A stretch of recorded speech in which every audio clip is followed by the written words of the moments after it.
And I gotta talk about something that that you told me about some time back. Juan shared with me a story about a conversation he had with his father. And his father, it went something like this. His father said to Juan, "Mijo, where else in the world could we have our story? We came to the US, we learn English, immerse in the culture, become US citizens. I drive a bus most of my life, but now my son is a United States Congressman. Where else in the world? Nowhere, mijo. Only here in America is that possible." That's a story that Juan shared with me a few meals ago. And Juan's approach to leadership embodies that kind of pragmatism and results-driven governance that our country desperately needs. He has been ranked as the most bipartisan member of Congress by Georgetown University. He has proven time and time again in his short time in Congress that he prioritizes solutions over sound bites and action over ideology. His ability to bridge the divide between parties is not just commendable, it's essential in today's political climate. He understands that economic prosperity starts with empowering entrepreneurs, strengthening our workforce, and ensuring that all people, all Americans, have the tools they need to thrive. Beyond policy, to me, Juan represents something that's even more profound. He represents hope. I have less days ahead of me than I do behind me. And I believe that there's hope yet for the American dream. And when I meet young guys like Juan, despite the socks,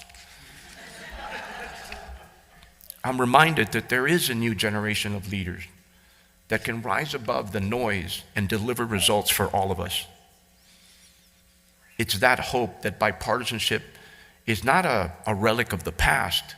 It can be a strategy for the future. I know that Juan will continue to be a voice of reason on Capitol Hill. He's not just a congressman. He's a testament to what is still possible in America. Now is not the time to retreat. It's not the time to go into petty partisanship or polarization. Now it's time for Democrats and Republicans, young and old, to work together and find the common ground. Now is the time to address the issues our country faces head on as Americans. We need people who are out there looking out for us. They're outnumbered, that's for sure. But I believe that with determination, we can continue to be the superpower. We can still be the land of freedom and opportunity. And I believe that no matter where you are on the political divide, no matter where you are on that spectrum, you have a role to play. Your voice matters, perhaps now more than ever. And I'm delighted to meet young people like Juan who believe that as well. Bipartisanship, in my opinion, is not a noun, it's a verb. Bipartisanship depends on collaboration, commitment, a little comedy, and certainly action and execution.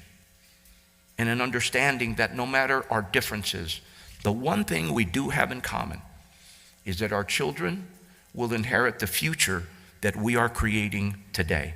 Let's remember that true progress demands dialogue, mutual respect, and partnership. We all have an obligation to our constituents, in our case, our businesses, and to our children to come together and solve the pressing challenges that we face. So I thank you all again for making time to be with us. And I ask you please to rise and help me thank our dear friend, your Congressman, Juan Ciscomani.